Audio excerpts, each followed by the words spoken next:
Zaburi ya 34. Nzahimbaza Uwiteka iminsi yose, ishimwe rye rizaba mu kanwa kanjye iteka. Uwiteka niwe umutima wanjye nzirata, abanyamubabaro babyumve bishime.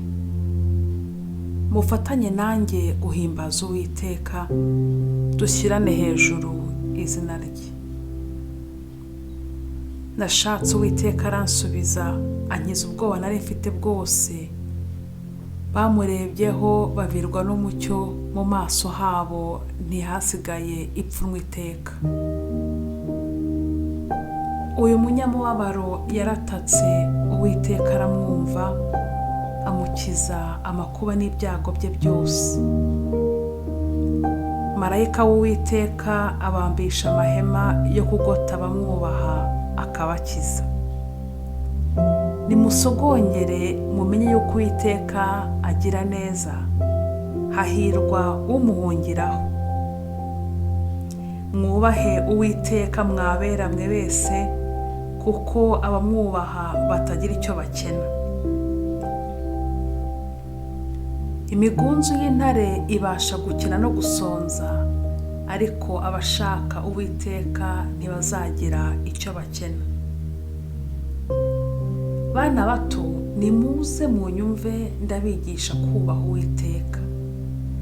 Ninde ushaka ubugingo agakunda kurama kugira ngo azabone ibyiza? Ujye ubuza ururimi rwawe rutavuga ikibi, n'iminwa yawe itavuga iby'uburiganya. Mva mu byaha ujye ukora ibyiza, ujye ushaka amahoro uyakurikire, kugira ngo uyashyikire. Amaso y'Uwiteka ari ku bakiranutsi, n'amatwi ye ahora ku gutaka kwabo. Igitsure cy'Uwiteka kiri ku bakora ibyaha, kugira ngo amareho kwibukwa kwabo mu isi.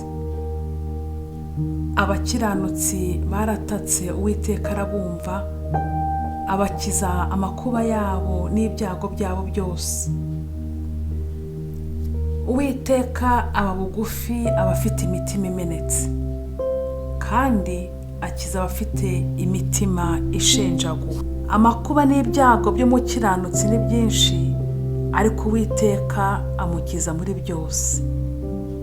Arinda amagufwa ye yose, nta na rimwe rivunika. Ibyaha bizicisha umunyabyaha, abanga umukiranutsi bazacirwaho iteka. Uwiteka acungura ubugingo bw'abagaragu be, nta wo mu bamuhungiraho uzacirwa iteka. Amen.